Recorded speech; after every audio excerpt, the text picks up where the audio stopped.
أعوذ بالله من الشيطان الرجيم بسم الله الرحمن الرحيم الحمد لله رب العالمين الرحمن الرحيم مالك يوم الدين إياك نعبد وإياك نستعين اهدنا الصراط المستقيم صراط الذين أنعمت عليهم غير المغضوب عليهم ولا الضالين قل هو الله أحد الله الصمد لم يلد ولم يولد ولم يكن له كفوا أحد اللهم صل على سيدنا محمد الفاتح لما أغلق والخاتم لما سبق ناصر الحق والهادي إلى صراطك المستقيم وعلى آله حق قدره ومقداره العظيم.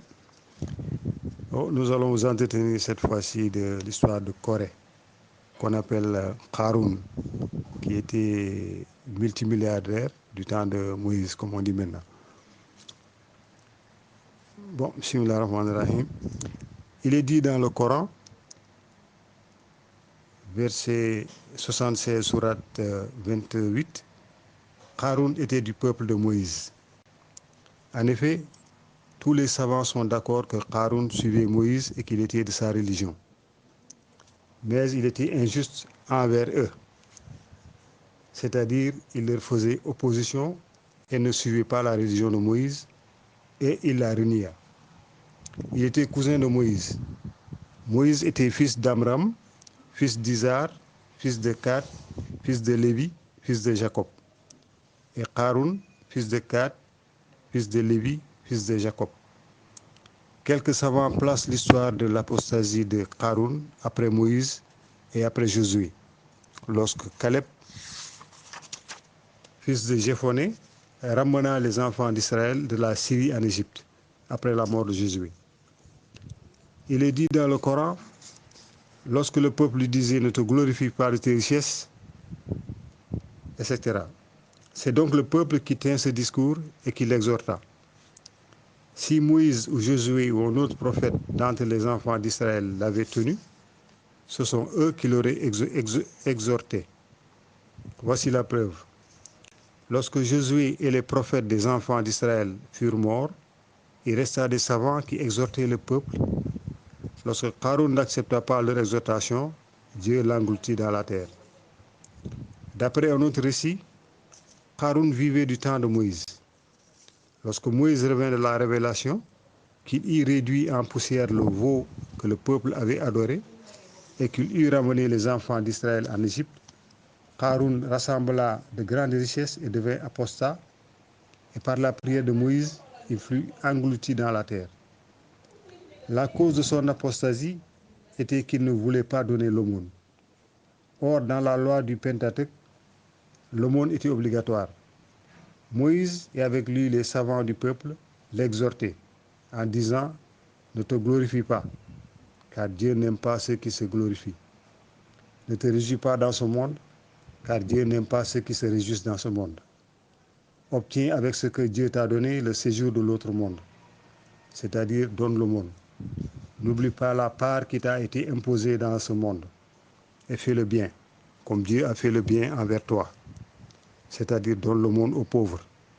Et ne commets pas de violence sur la terre, car Dieu n'aime pas ceux qui commettent les violences. » Sourate 28, verset 77. Qarun répondit, « Ce que je possède, je l'ai obtenu par la science que je possède. Je n'ai pas obtenu mes richesses de la même manière que vous avez obtenu les vôtres. Je n'ai pas l'obligation de l'aumône. Je n'ai pas obtenu mes richesses par l'industrie ou le commerce. » Dieu lança contre lui cet argument. Ne savait-il pas que Dieu avait déjà détruit avant lui des générations supérieures à lui en force et en nombre, c'est-à-dire des gens plus forts et plus riches que lui, qui n'exécutaient pas les ordres de Dieu et qui, à cause de leur richesse, rejetaient la loi de Dieu.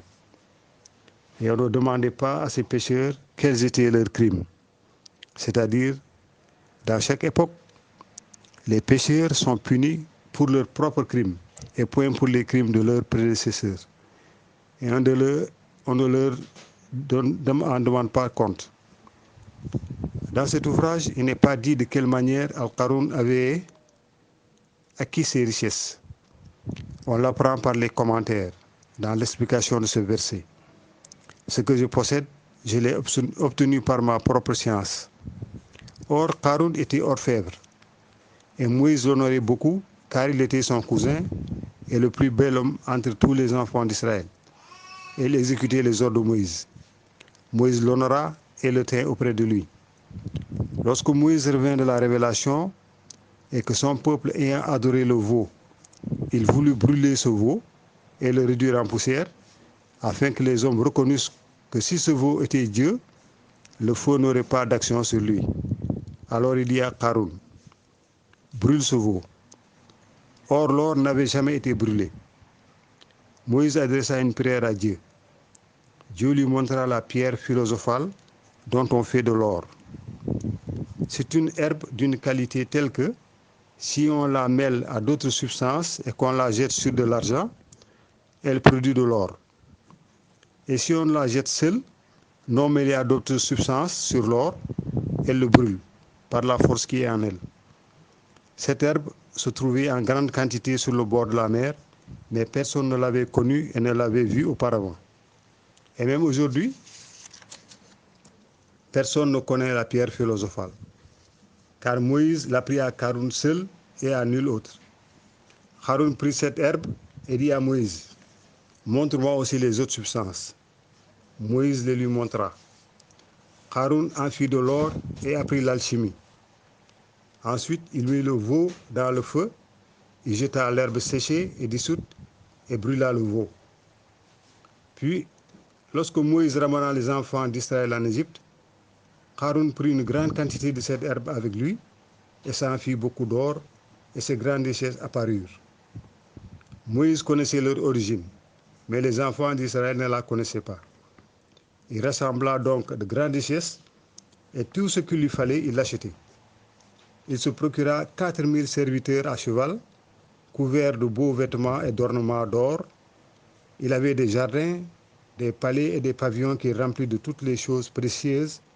Il fit construire des maisons d'argile et de briques avec des portes d'airain. Et il remplit ses maisons d'or et ordonna qu'un homme portât au cou, devant lui, les clés d'airain de ses maisons, pour montrer aux hommes que c'étaient les clés des maisons qui renfermaient ses trésors. Dans la suite, un homme seul ne pouvait plus porter ses clés. Haroun les fit porter par 2, 3, jusqu'à 20 hommes. Chaque jour, il augmenta ses trésors et les hommes qui devaient emporter les clés. Dieu a dit dans le Coran, je cite, « Nous lui avons donné tant de trésors que leurs clés ne pouvaient être portées par une troupe d'hommes forts. » Fin de citation. Le mot « usbatun » qui se trouve dans le texte du Coran signifie en arabe un nombre d'hommes de 10 à 40. Mohammed Ben Jarir raconte dans ce livre que lorsque des hommes ne purent plus porter les clés des maisons de Haroun, on les mit sur des chameaux, qui les traînaient devant lui, et on avait besoin de 60 chameaux. Après cela, Haroun se détourna de Moïse et commit l'injustice, c'est-à-dire qu'il prit des airs de puissance et d'orgueil et inventa des modes nouvelles et d'autres couleurs en fait de vêtements et d'ornements. Et il habillait ses serviteurs en rouge, montés sur des chevaux rouges.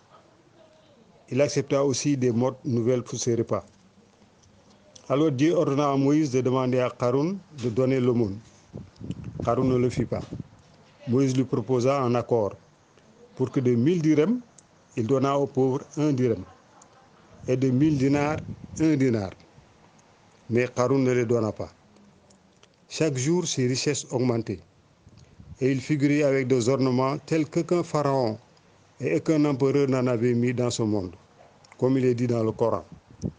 Il s'avança vers le peuple avec pompe. Fin de citation. Cette pompe consistait en habits brodés d'or et en chevaux rouges et en ornements d'or. Il semblait au peuple que le soleil était descendu sur la terre. Ceux qui désiraient les choses de la terre disaient « Plus à Dieu que nous eussions des richesses comme Haroun.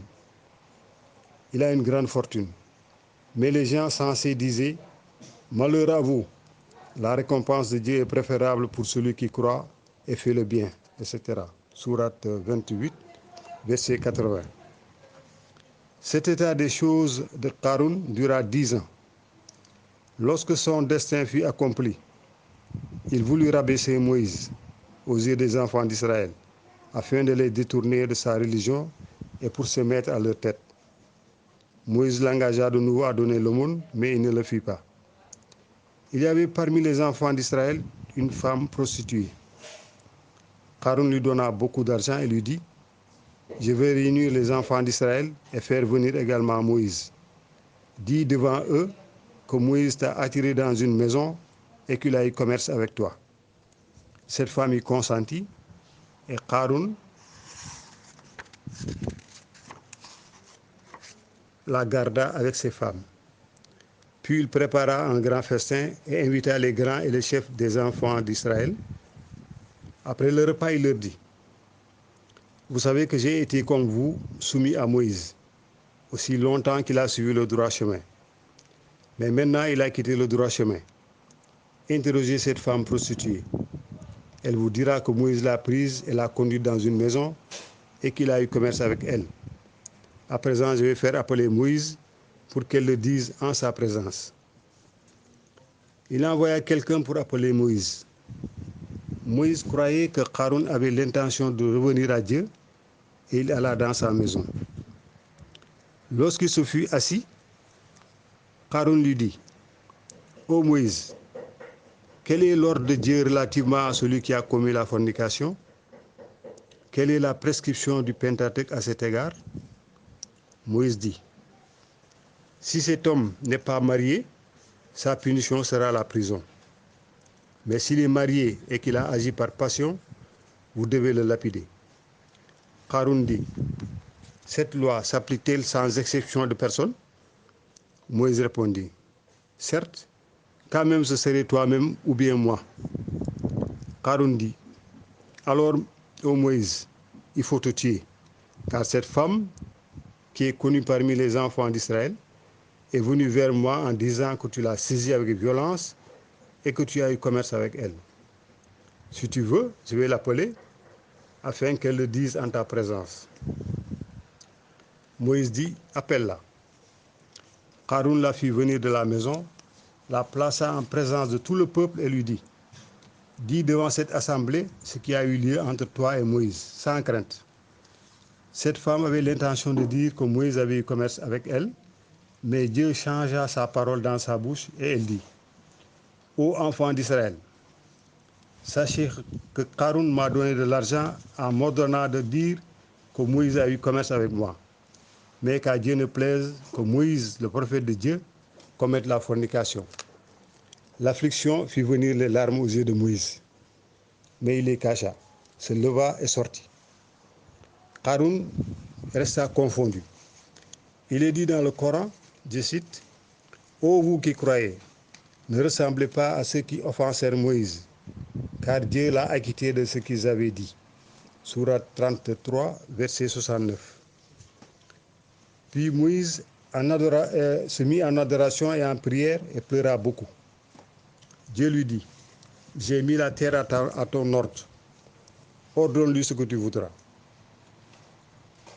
Moïse revint joyeux et dit, « Ô enfants d'Israël, éloignez-vous de cet homme incrédule, car Dieu a ordonné à la terre de l'engloutir. » Les enfants d'Israël savaient que Moïse était véridique.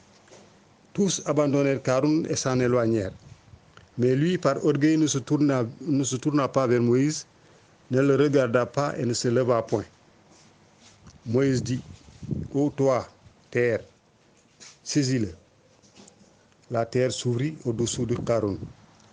Haroun eut peur et se leva, mais la terre saisit ses pieds jusqu'aux chevilles. Haroun se mit à rire et dit à Moïse, « Quelle est cette magie que tu exhibes? » Moïse dit, « Ô terre, saisis-le. » Elle le saisit jusqu'aux genoux.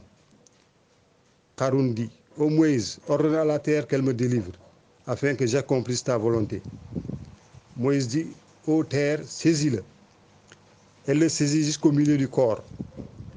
Haroun dit, « Ô Moïse, je ferai ce que tu voudras. » Moïse renouvela son ordre et la terre le saisit jusqu'à la poitrine, et ses mains étaient sur la terre. Alors il comprit que son sort était accompli et il dit, « Ô Moïse, aide-moi à cause de la parenté qui est entre nous. » Moïse ordonna de nouveau à la terre qu'il l'engloutit jusqu'à la tête et enfin tout entier et il disparut. Moïse s'en alla et offrit des actions de grâce à Dieu.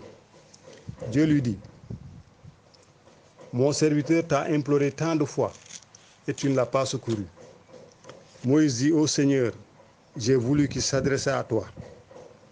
Dieu dit, s'il m'avait appelé, je ne l'aurais pas laissé en ta puissance.